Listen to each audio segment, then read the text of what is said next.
नमस्कार मंडळी.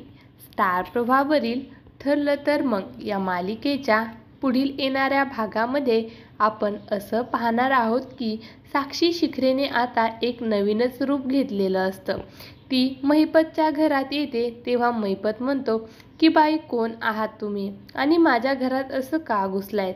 तुम्हाला कोणाला भेटायचं आहे का? तुमचं नाव काय आहे? आता खरंच महिपतने तिला ओळखलं नाहीये का तो अशीच मस्करी करत आहे? तर आपल्याला पुढील भागातच कळेल. तर इकडे साक्षी म्हणते की मी समीरा शेखर नाव आहे माझं. तर मित्रांनो, जेलमधून बाहेर येऊन साक्षीने आता एक नवं रूप धारण केलं आहे.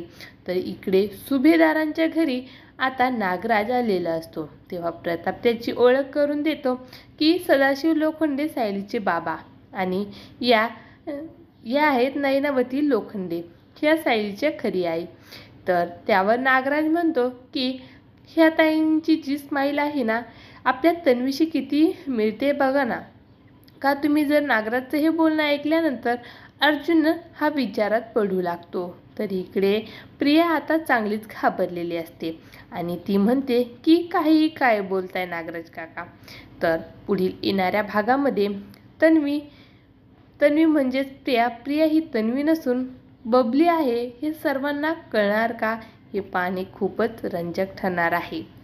ठरलं तर मग या मालिकेचे असेच नवनवीन अपडेट पाहण्यासाठी आपल्या चॅनलला लाईक करा, शेअर करा आणि सबस्क्राईब करायला विसरू नका. धन्यवाद.